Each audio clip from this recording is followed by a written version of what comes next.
Welcome student, Ganesh sir YouTube channel में आप सभी का स्वागत है। देखिए, आपके लिए एक स्पेशल क्लास हम लेके आए हैं जिसमें आज आपका जो हिंदी का एग्जाम हुआ है उसमें आपके कितने नंबर आएंगे और अगर आपने हमारे पैटर्न के अकॉर्डिंग सारा पेपर किया है तो आपको कितने नंबर मिलने की संभावना। टोटल जो पेपर था आपका 70 नंबर का था और उसमें से आपके कितने नंबर आएंगे ये हम आपको बताना चाहते हैं, इसीलिए ये स्पेशल वीडियो आपके लिए दी गई है। और वीडियो को स्टार्ट करने से पहले सबसे पहले चैनल को लाइक करें और सब्सक्राइब करें। और देखिए, आपको मैं एक चीज बता देता हूं, अगर आपने पेपर जैसे मैं बताऊंगा अगर उसी तरीके से कहा तो आपके 70 में से 70 लाने की पूरी संभावना है। कि अगर आप हिंदी में, और वैसे हिंदी का पेपर बहुत सिंपल आया था, इतना कोई टफ नहीं था। तो इसको चलिए स्टार्ट करते हैं। 2025 का जो हिंदी का पेपर है,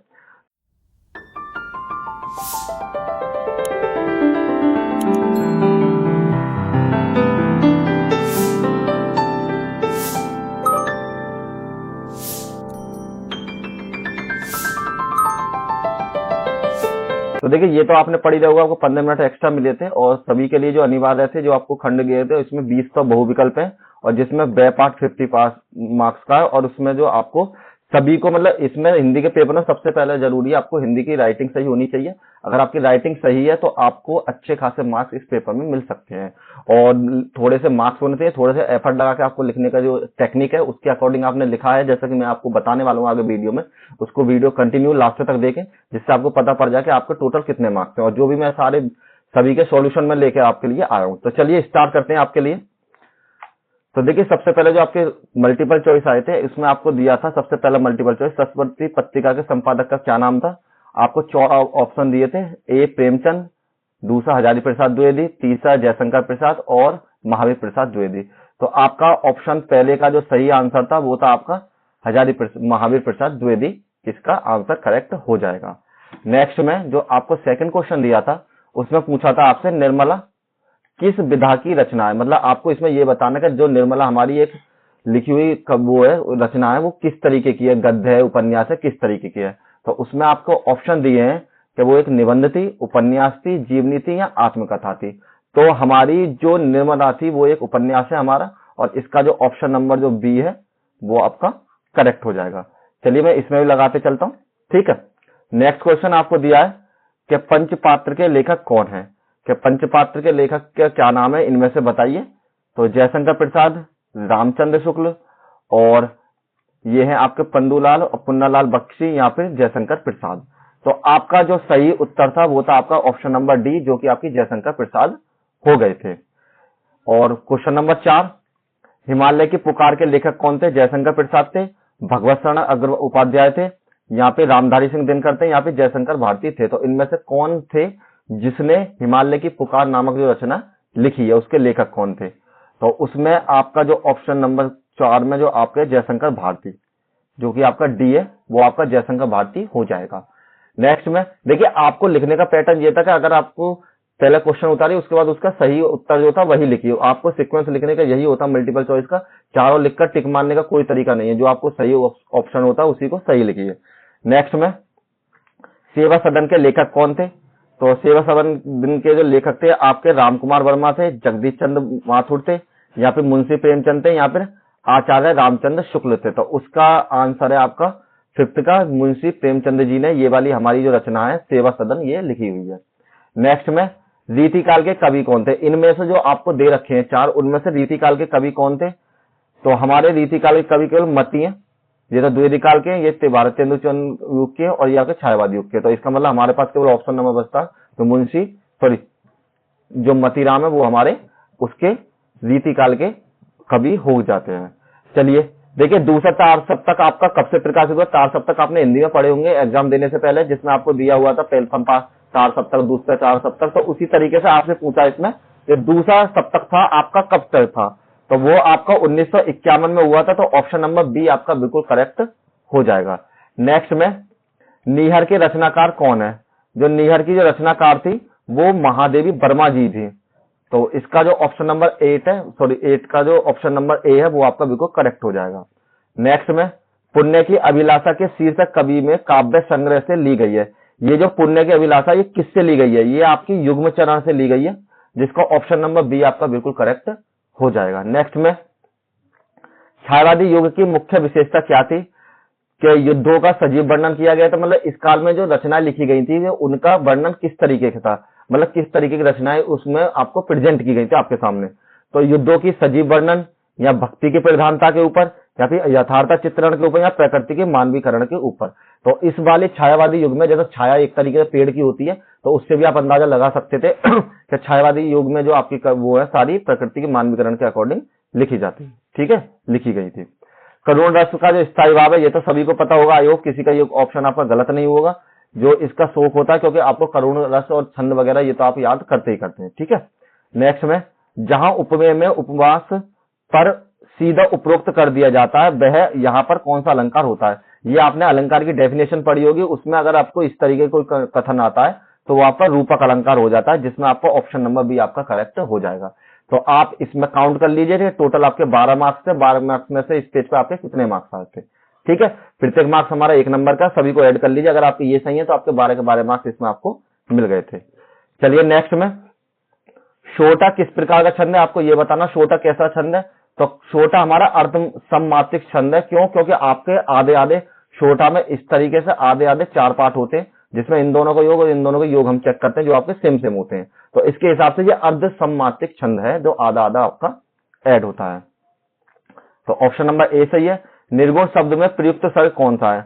जो निर्गुण शब्द है उसमें आपका प्रयुक्त उपसर्ग कौन सा। उपसर्ग का मतलब होता है जो भी आपकी स्टार्टिंग हो रही हो।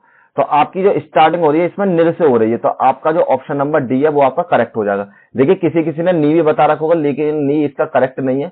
आपको केवल निर का करना, क्योंकि रे भी उसमें आपके साथ इसके साथ ही दिया हुआ था, इसका निर हो जाएगा पूरा का पूरा सही। नेक्स्ट में, नीलकमल में कौन सा समास है। तो देखिए नीलकमल में आपको पता होगी समास में इसमें एक तो रंग बताया गया और एक इसकी तुलना किसी एक वस्तु से की गई है। तो जब भी आपके पास इस तरीके का वो होता है तो इसे कर्मधारय कहते हैं आपका समास। तो आपका कर्मधारय ऑप्शन नंबर बी आपका बिल्कुल करेक्ट हो जाएगा। नेक्स्ट में, देव नदी का पर्यायवाची शब्द क्या है। तो देव नदी का जो पर्यायवाची है, सबसे ज्यादा देव नदी जो कहा जाता है हमारे यहाँ गंगा नदी को कहा जाता है। वैसे तो बहुत सारी नदियां हमारे यहाँ, यमुना है, सरयू है, सभी सरस्वती है, सभी की हम पूजा करते हैं, लेकिन सबसे ज्यादा तो हम बोलते हैं, हम किसको बोलते हैं, गंगा नदी को ही। इसको हम देव नदी भी के नाम से भी जाने जाते हैं। अभी युष्माभि शब्द के विभक्ति में कौन सा वचन है और आपको कौन सी विभक्ति है ये आपको बताना है इस ऑप्शन में। क्या इसमें कौन सा, तो इसमें तृतीय विभक्ति है और इसमें बहुवचन है। जो ऑप्शन नंबर ए है वो आपका बिल्कुल करेक्ट हो जाएगा, जिसको करण कारक भी कहते हैं। अब नेक्स्ट में, विकार पद में के कितने प्रकार होते हैं। विकार के कितने प्रकार होते हैं, टोटल 4 प्रकार होते हैं। तो देखिए इसमें वैसे चारों प्रकार मैं लिख के नहीं आया हूं आपके लिए, लेकिन केवल आपको इतना ध्यान रखिए 4, क्योंकि आपने एग्जाम में आपने अपनी जो एग्जाम से पहले तैयारी की थी उसमें आपने पढ़े होंगे। नेक्स्ट में, अर्थ के आधार पर वाक्य के कितने भेद है। तो ये तो आपके 4 हो जाएंगे। हाँ जी, अर्थ के आधार पर कितने हैं, ये भी आपके 4 हैं। इसका भी ऑप्शन नंबर आपका सी को करेक्ट हो जाएगा। आदर्श से गाया नहीं जाता, इसमें कौन सा वाच्य है। इसमें आपको बताना है कि कौन सा वाच्य है, कर्तव्य वाच्य है या फिर कर्म वाच्य है या भाव वाच्य है, इनमें से कोई नहीं। तो आपका जो ऑप्शन नंबर बी है वो आपको करेक्ट है, जिसमें आपको कर्म वाच्य आपका आंसर दे रखा है। चलिए देखिए इसके बाद अब हम खंड ब पर आ जाते हैं। आपके टोटल 20 मार्क्स के बहुविकल्प आते हैं, जिसमें से आप चेक कर लीजिए। अगर आपके उत्तर यही है तो बिल्कुल आप एक तरीके से कॉपी पेपर लेके बैठ जाइए और साइड में ऐड करते चलिए, आपके कितने सही हैं और उतने आप लास्ट में ऐड कर लीजिए। तो इसमें देखिए ये आपको दिया हुआ है कि हम लोग कच्ची मिट्टी की मूर्त के समान रहते हैं, जिसे जो भी रूप चाहे उस रूप में, चाहे राक्षस हो चाहे देवता हो, ऐसे लोगों के साथ हमारे लिए बुरा है जो कि अधिक दृढ़ संकल्प के, क्योंकि उससे हर बात बिना विरोध के मान ली जाती है। और पर ऐसा लोगों के साथ करना बुरा है जो कि हमारी ही बात ऊपर रखते हैं, क्योंकि ऐसे देश में ना तो हमारे ऊपर कोई दबाव रहता है और ना ही हमारे लिए कोई साहस रहता है। तो दोनों अवस्था में जिस प्रकार का भय रहता है उसका पता युग में पुरुष और पुण्य किया जाता। तो इसके आपको देखिए ये आपको एक गद्यांश दे रखा है, जिसमें से के आधार पर आपको 3 क्वेश्चनों को उत्तर देने। और देखिए ये ध्यान रखिए प्रत्येक क्वेश्चन का उत्तर आपने अगर दिया है तो प्रत्येक क्वेश्चन का जो मार्क्स है आपके 2 नंबर दिए हुए हैं। पहले के लिए 2 अलग है, दूसरे के लिए 2 अलग है, तीसरे के लिए 2 अलग है। तो प्रत्येक के आपने अलग अलग तरीके से आपको आंसर देने। तो देखिए सबसे पहले मैं पूछा आपका गद्यांश का संदर्भ क्या है। तो संदर्भ में हम क्या लिखते हैं, एक तो पाठ का नाम लिखते हैं और एक हम कवि का नाम लिखते हैं। तो ये हमारी जो पाठ है मित्रता वाले पाठ से लिया गया है, जिसके मतलब जिसके जो कवि है आपके वो लिखे गए आचार्य रामचंद्र शुक्ल जी द्वारा ये पाठ आपका लिखा हुआ है। अब सेकंड क्वेश्चन आपसे पूछा जो आपके जो लाइनिंग वाला पार्ट है उसमें आपकी जो रेखा है उसकी व्याख्या कीजिए। तो इसमें व्याख्या में क्या कहा गया है, देखिए ये व्याख्या तो मैंने आपको अपने हिसाब से लिखी है, लेकिन आपने इससे मिलती जुलती भी अगर व्याख्या लिखी है तो आपको एग्जाम में पूरे 2 मार्क्स मिलने की संभावना है पूरी पूरी। मनुष्य विशेष रूप से युवा कच्ची मिट्टी की मूर्त की तरह होते हैं। जिस प्रकार कच्ची मिट्टी को किसी भी प्रकार से ढाला जा सकता है, उसी प्रकार युवा के व्यक्तित्व को आसपास के वातावरण या संगति या सीखने के अनुभव के आकार से ले सकते हैं। कहने मतलब ये कि आप एक तरह के, जब मिट्टी कुम्हार होता है, जब मिट्टी बनाता है तो वो कभी उसे कुल्हड़ बना देता है, कभी उसके दीवले बनाता है, मिट्टी एक ही तरीके की होती है। कहने मतलब युवा भी उसी तरीके के होते हैं, जिस तरीके से आपको उसको मतलब युवा को किसी भी तरीके से ढाला जा सकता है। तो इतना ही सेंस आपको केवल लिखना था, और अगर आप इस तरीके लिख के हैं तो आपको पूरे इसमें 2 मार्क्स मिलेंगे। किन लोगों का संगत हमारे लिए बुरा है ये बताया गया है इसमें। तो हमारे लिए उन लोगों की संगत बहुत बुरी है जो हमें स्वतंत्र रूप से सोचने नहीं देते और हमारी बात का विरोध करने स्वीकार नहीं करते हैं। मतलब हमारी बात को विरोध करने के लिए स्वीकार कर लेते हैं। इस तरीके का अगर कोई व्यक्ति है तो उसके लिए आपको मतलब उन लोगों की संगत से आपको दूर रहना चाहिए। तो 2 नंबर आपके ये होगा, टोटल मार्क्स आपके 6 नंबर के ये मार्क्स हो गए। नेक्स्ट की तरफ बढ़ते हैं। तो देखिए ये आपकी व्याख्या है, आपने दोनों में से एक व्याख्या करी होगी, लेकिन मैं आपके लिए दोनों ही व्याख्या यहाँ पर लेकर आया हूं। तो देखिए सबसे पहले, अभी चंद्रमा के लिए अनेक उड़ानें हैं जो कि दूसरे ग्रहों के लिए मानव रहित यान छोड़े हो जा रहे हैं। अंतरिक्ष में परिक्रमण वाले स्टेशन स्थापित करने की दिशा में तेजी से प्रयत्न किए जा रहे हैं, और ऐसा स्टेशन बन जाने पर ब्रह्मांड के रहस्यों में परतें खोलने के लिए काफी सहायता मिलेगी, और यह मानव के लिए पालन के समान है, और वह हमेशा हमेशा के लिए परिधि में बना हुआ रह सकता है। अज्ञात की खोज में वह कहां तक पहुंच सकता है और कौन कह सकता है। तो देखिए इसमें आपको क्या हुआ है, इस वाले व्याख्या के ऊपर, गद्यांश के ऊपर आपको 3 क्वेश्चन दे रखे। तो उसमें सबसे पहले तो आपको सेम गद्यांश में संदर्भ लिखना है, तो जिसमें जयशंकर भारती आपके पाठ का नाम है, सॉरी कवि का नाम है, और पानी पर चांद और चांद पर आदमी वाले पाठ में से ये आपका लिया हुआ है। 10th क्लास में ये बुक में अवेलेबल है, आप उसमें देख सकते हैं। और रेखांकित अंश की व्याख्या कीजिए, तो जिसे पृथ्वी को पालने की तरह, यहां से लेकर यहां तक की व्याख्या करनी है, ठीक है। तो जिसमें पृथ्वी को पालने की तरह बताया गया है, जैसे बच्चा पालने से ज्यादा समय तक नहीं रह सकता और उसे एक दिन बाहर निकलकर दुनिया को देखनी पड़ती है। मतलब बच्चे को जब आप हमेशा के लिए, जिंदगी भर के लिए पाल नहीं सकते, उसको कभी ना कभी तो घर से बाहर निकलना पड़ेगा, दुनिया को देखना पड़ेगा। वैसे ही मानव केवल पृथ्वी तक सीमित नहीं रहता है, उसे नए नए ग्रहों की खोज करनी चाहिए और अंतरिक्ष में अनेक अस्तित्वों का विस्तार भी करना उसको चाहिए। नेक्स्ट में, अंतरिक्ष के स्टेशन में बन जाने वाले किसकी सहायता मिलेगी। मतलब अगर अंतरिक्ष में स्टेशन बन जाता है, आपको किसकी सहायता मिलेगी, तो अज्ञात को खोज करने की जिज्ञासा और खोज की प्रवृत्ति को दर्शाएगा। मतलब अगर आप इस तरीके से स्टेशन बनाते हो जो हमें अभी तक पता नहीं है, उससे रिलेटेड हमको बहुत सारी जानकारी हमको मिल जाएंगी। अब देखिए ये आपके टोटल 6 मार्क्स के हो गए, जिसमें से आपके ये भी आपके 2-2 मार्क्स के क्वेश्चन आपको दे रखे थे। तो इनमें से आपको जो भी आपने अटेंड किया हो उसके अकॉर्डिंग आप मार्क्स, इससे मिलते जुलती आपने व्याख्या लिखी है तो आपको बिल्कुल सही मार्क्स मिलेंगे, अदरवाइज आप उसमें से थोड़े से कम मार्क्स इसमें मान लीजिए। तो नेक्स्ट में आपकी देखिए, अब आपकी पद्यांश की बात आ गई। तो पद्यांश में आपको क्या दे रखा है, सबसे पहले सॉरी कहां आ गए, ये आपका आ गया यहां पर। देखिए पद्यांश में आपको दे रखा है जहां पर के काम कुसुम धनु साकर लीने और सकर भुवन अबन बस कीने और तेज असी। ये सबसे पहले तो आपको इसमें भी 3 क्वेश्चन दे रखे हैं, जिसको पढ़ लीजिएगा, ठीक है। तो इसमें आपको ये तो आपने पढ़ के दिया होगा। देखिए इनको पढ़ने का, देखिए सबसे पहले एक तरीका बताता हूँ। कभी भी आप हिंदी वगैरह का पेपर हुआ करे तो कभी भी आप इन क्वेश्चनों को डायरेक्ट, बहुत से लोग क्या करते हैं यहीं से अंडरलाइन कर देते हैं इस तरीके से और उनको सही लिख देते हैं, लेकिन कभी भी ऐसा नहीं लिखे जाते। इनकी जो व्याख्या की जाती है सबसे पहले क्वेश्चन में से लिखा जाता है और तब उनकी व्याख्या, मतलब उनका उत्तर दिए जाते हैं। तो जैसे आपको कहा गया उत्तर पद्यांश में शीर्षक कौन है और इसके कवि का क्या नाम है। तो देखिए ये जो पद्यांश है हमारे रामचरितमानस के बालकांड से लिया गया है, जिसके रचयिता गोस्वामी तुलसीदास जी हैं। तो इसी तरीके से आपको बनाकर लिखना होता है। और थोड़ी सी जानकारी और लिख दी हमने, इस प्रसंग में सीता का स्वयंवर और माता सीता के धनुष भंग किए जाने की कामना भी कर रही है, मतलब ये आपको बताया गया है। और अब इसकी व्याख्या कीजिए, आपको केवल इतने पाठ की व्याख्या करनी है। तब रामी बिलोको बेहि देहि भव्य हृदय बिनती जेहि तेई और मन ही मन मानन अंकुलानी और होई प्रसन्न महेश भवानी और करहु सफल आपनु सेवकाई और करी हितु हरुसु चाप गरुआई। तो इसमें क्या कहना चाहते हैं, इस पंक्ति में माता सीता मन में भगवान शिव और पार्वती का स्मरण कर रही हैं। वे प्रार्थना कर रहे हैं कि हे शिव पार्वती, आप प्रसन्न हो और मेरी सेवा को सफल करें, कृपया करके इस धनुष की भारी कठिनाई को दूर करें और जिससे राम इसे भंग कर सके और मेरे साथ विवाह कर सके। मतलब सीता जी एक कामना कर रहे हैं कि रामचंद्र जी अगर धनुष तोड़ दे तो हमारे जो स्वयंवर है वो आपका हमारा कंप्लीट हो जाएगा। यहाँ पर सीता जी की अवधारणा शक्ति और श्रद्धा को प्रकट हो रही है, और यदि शिव पार्वती की कृपा होगी तो राम निश्चित रूप से धनुष भंग कर देंगे। कि अगर शिव भगवान शिव चाहेंगे और गौरा जी आपका साथ देंगे, मतलब पार्वती साथ देंगी, तो हम इस धनुष को आसानी से वो इसको तोड़ देंगे, और जिससे स्वयंवर का कार्य आपका कंप्लीट हो जाएगा।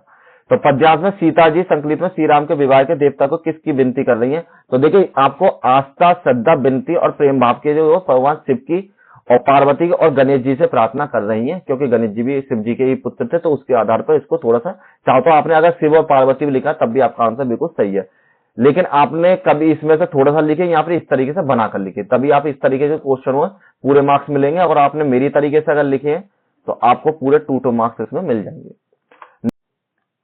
अब देखिए नेक्स्ट में आपको क्या बताना है। नेक्स्ट में आपको दिया हुआ है, अगर आपने वो वाला खंड अटेंड नहीं किया, दूसरा पार्ट किया, तो उसके भी मैंने क्वेश्चन लिख रखे हैं, जिसमें आपको इतने भी सुंदर समाधियां हम जग में पाते और उनकी गाथा पर निधीश में और शुद्ध जन्म ही पाते। तो इसकी आपको व्याख्या बतानी और संदर्भ बताना। तो देखिए ये जो आपका झांसी की रानी पर समाधि वाले पार्ट में से लिया गया है, जिसको लिखा है आपका सुविधा कुमारी चौहान जी ने, तो उस वाला तो 2 नंबर अगर आपने ये लिखा है तो 2 नंबर इसके बिल्कुल पक्के हो गए। अब इसकी व्याख्या करनी, तो व्याख्या में आपको क्या बताया गया है? प्रस्तुत पद्यांश का संदर्भ, यह पद्यांश समाधियों को महत्व को दर्शाता है, और कवि ने बताया कि समाधियां केवल मृतकों की याद में ही नहीं बल्कि वीरता और बलिदान की कहानियां भी सुनाती हैं। ये कहना चाहता है जो आपके समाधियां वगैरह स्टैचू वगैरह आपने देखे होंगे, आपके बने रहते हैं, तो उसमें केवल एक मतलब शौक के तौर पर या फिर एक डिजाइन के तौर पर नहीं बनाते, उनसे आपको लोगों की जो लोग हैं उन लोगों के जीवन में क्या योगदान रहा है हमारे लिए, या उन्होंने कितने बड़े महान कार्य किए हैं, उसके बारे में हमें प्रेरणा मिल जाती है। इसमें आपको निषिद्ध और ये गिरा शब्द का अर्थ पूछा, जिसमें आपने निषिद्ध शब्द का अर्थ रात्रि होता है और गिरा शब्द का अर्थ होता है आपका गान के बराबर। तो अगर आपने दोनों सही लिखे हैं तो आपके 2 नंबर पक्के, और अगर आपने एक सही लिखा है तो आपका 1 नंबर पक्का हो जाएगा। तो 6 मार्क्स का आपका ये हो गया। ठीक है, नेक्स्ट में संस्कृत की व्याख्या। तो संस्कृत की व्याख्या को आपको 2 पार्ट में दिया गया है, 2+3 की फॉर्म में। अगर आपने केवल संदर्भ सही लिखा है, मतलब पाठ का नाम लिखने के इसमें 2 नंबर मिल जाते हैं आपको, और बाकी व्याख्या करने के आपको 3 नंबर मिल जाते हैं, जो अनुवाद करते हैं, सॉरी व्याख्या नहीं अनुवाद।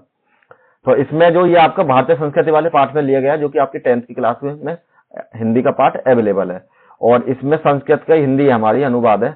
हमारी संस्कृति सदा गतिशील रहती है और मानव जीवन को संस्कृतिक करने के लिए यह समय समय पर नई नई विचारधारा को स्वीकार करती है और नई शक्तियों को प्राप्त करती है। इसमें किसी प्रकार का अंधविश्वास या हट नहीं होता, जो भी उचित तरह संगत या कल्याणकारी होते हैं उसे हर्षपूर्वक ग्रहण कर लिया जाता है। और इस गतिशील का रहस्य जीवन के शाश्वत मूल्यों को निहित करता है तथा सत्य की प्रतिष्ठा और सभी प्राणियों के प्रति समान भाव तथा विचार के उदार तथा उसके आचरण को प्रमाणता देता है। तो ये इसकी हिंदी थी। अगर आपने इसी तरीके की हिंदी लिखी है या फिर बना कर लिख कर आए तो आप उसमें से ज्यादा 1 या 2 नंबर माने, उससे ज्यादा उसमें नहीं माने।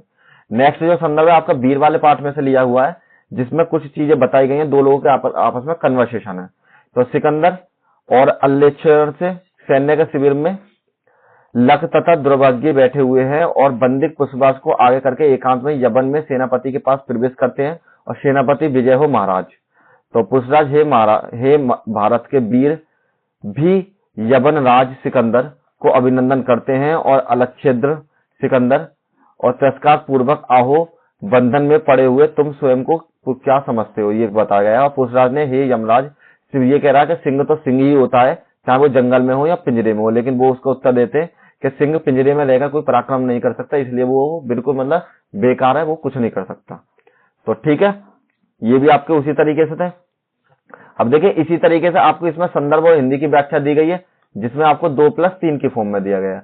अगर आप इसमें पाठ का नाम ही लिख देते हैं, जो कि आपके प्रबुद्ध ग्रामीण वाले पहले पाठ में से लिया हुआ है, और इसका जो हिंदी अनुवाद है वो आपको दिखा, जो बिना पैर के दूर तक जाने में सक्षम है, जो शिक्षित होकर भी ज्ञानी नहीं है, जो बिना मुख के भी स्पष्ट बोल नहीं सकता, वास्तव में वही सच्चा पंडित होता है। मतलब ये कहना चाह रहे हैं कि जो भी आपको इस तरीके के व्यक्ति मिलते हैं गुण वाला, तो उसी को आप सच्चा पंडित या विद्वान व्यक्ति मान सकते हैं। नेक्स्ट में जो दूसरा वाला है आपको, वो अरुणा सेतुकृत संवाद से लिया गया है, जिसमें आपको 2 नंबर है अगर आपने बिल्कुल सही ये लिख दिया है। तो जिस प्रकार एक लोहे के टुकड़े के ज्ञान से संपूर्ण लोहे में वस्तु में ज्ञान हो जाती है, उसी प्रकार जो भी भौतिक परिवर्तन दिखाई देते हैं वे केवल नाम और भाषा से संबंधित, वास्तव में वह लोहा ही होता है। मतलब ये कहना चाहता है जो लोहे की वाली चीजें मतलब अलग अलग तरीके देखते हैं, लेकिन देखा जाए तो वास्तव में वो एक लोहा ही होता है। अब देखिए खंड काव्य, जो भी आपके पाठ के अकॉर्डिंग हो, मतलब ये हर स्टेट के हिसाब से अलग अलग होते हैं, तो जिस सॉरी स्टेट करूंगा, हर डिस्ट्रिक्ट के हिसाब से अलग अलग होते हैं, तो जिस भी डिस्ट्रिक्ट के अकॉर्डिंग आपके हो, तो मैंने इसमें केवल एक एग्जांपल लिखा है, सबको लिखना पॉसिबल नहीं था, फिर वीडियो आपकी ज्यादा बड़ी हो जाती। तो मैंने केवल मेवाड़ मुकुट लिखा है, जिसमें आपको भामाशाह का चरित्र चित्रण और आपको एक बार कथा वस्तु बताई गई है। तो देखिए इन्हें लिखने का तरीका क्या है, मैंने आपको दोनों ही आंसर दे रखे हैं अपने, और इनमें से केवल आपको एक अटेंड करना होता है, जो कि आपके 3 नंबर का पूछा गया है।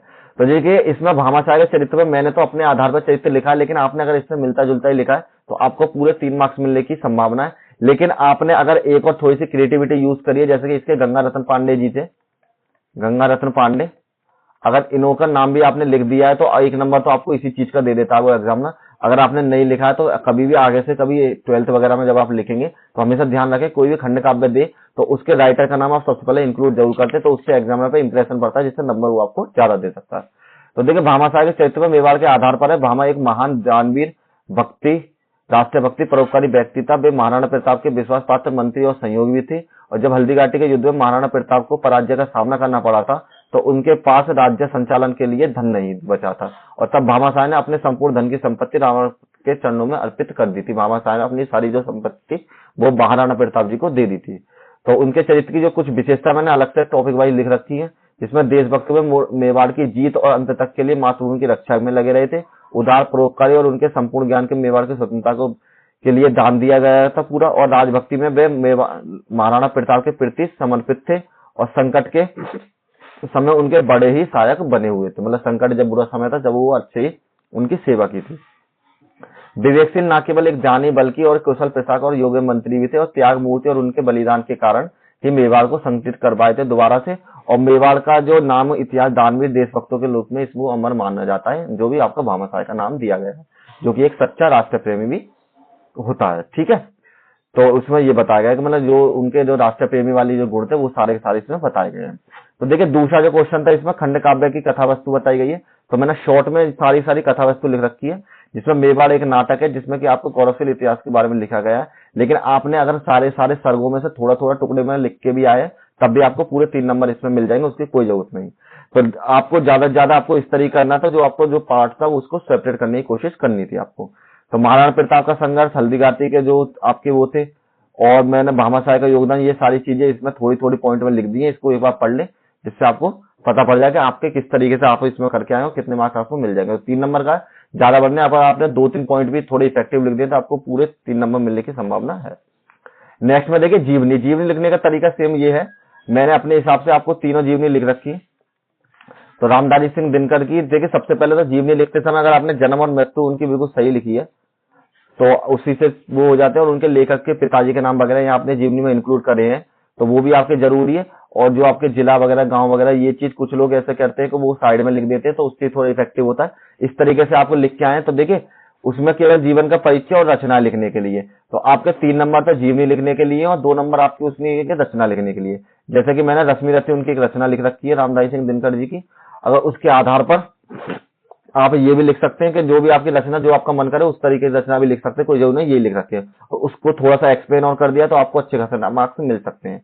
तो 3 नंबर के बाद जीवनी का, 2 नंबर उसके हैं, आपने जिस हिसाब से लिख रखी है उस हिसाब से देख लें।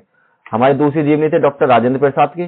तो राजेंद्र प्रसाद के अकॉर्डिंग हमने लिख रखा, जो भारत के प्रथम राष्ट्रपति भी रह चुके हैं, और 3 दिसंबर 1884 में वो हुआ था, और स्वतंत्रता संग्राम में भाग लिया था, और उनका जो निधन हुआ था 28 जनवरी 1963 में हुआ था। तो उनकी जो एक आत्मकथा है जो सबसे ज्यादा पॉपुलर थी, तो वो मैंने उसमें लिख दी है, जिसमें आपको देशभक्ति, संघर्ष और नेतृत्व के अद्भुत गुणों को दर्शाते हुए दिखाया गया है। नेक्स्ट है हमारे पुण्यलाल जी, पंदूलाल है वैसे ये आपके पद्मलाल पन्नालाल बख्शी के नाम से है। ठीक है, ये थोड़ा मिसप्रिंट है टाइपिंग।